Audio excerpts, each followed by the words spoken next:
I think the more you learn about crochet, the more fun and the easier it gets. And I'm all about ways to make my crocheting easier. Hi, I'm Corrina Ferguson, and in this video, I'm going to teach you how to crochet over ends. So I want to teach you an easy way to hide your ends when you're changing colors in your crochet work. And what I have here is I have a bunch of double crochet, just a few rows of each, and I went from my turquoise color, my teal color, to my purple. And what I've done is I've crocheted over those ends to hide them.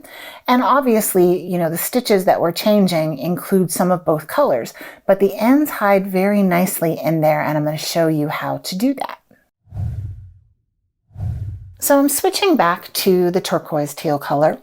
So what I'm going to do is I'm just going to insert my hook into the last stitch that I had in my purple color.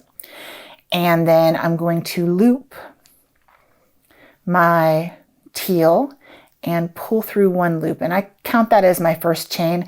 I always chain 3 when I'm doing double crochet. Some people will do different, but 1 and then 2 and then 3 to turn that row. And then I like to cinch up the purple and the turquoise from where I first started. So we're ready to crochet over the ends. And what I do is I take the ends, I'm going to hide both of them in here, and I'm going to double crochet right over both of them. So I'm going to yarn over in my turquoise, and then I'm going to take my yarns that I'm hiding, and I'm going to lay them across the top of the row of stitches that I'm working into. I'm going to go into the first stitch that I'm working, and you'll see my turquoise working yarn is kind of hanging out over top of those that I'm trying to hide. And then I'm going to loop and pull that through.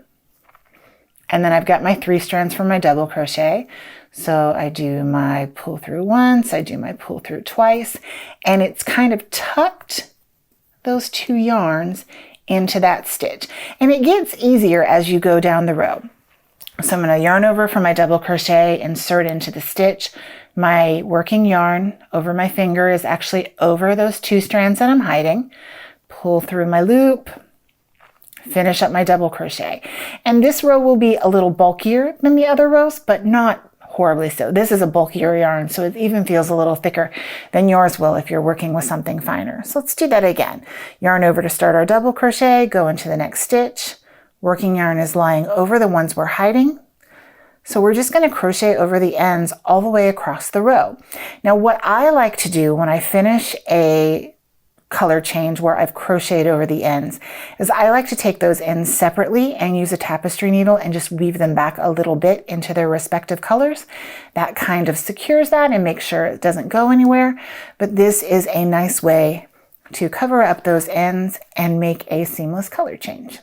Thank you so much for joining me to learn how to crochet over your ends. Check out our website for more great videos.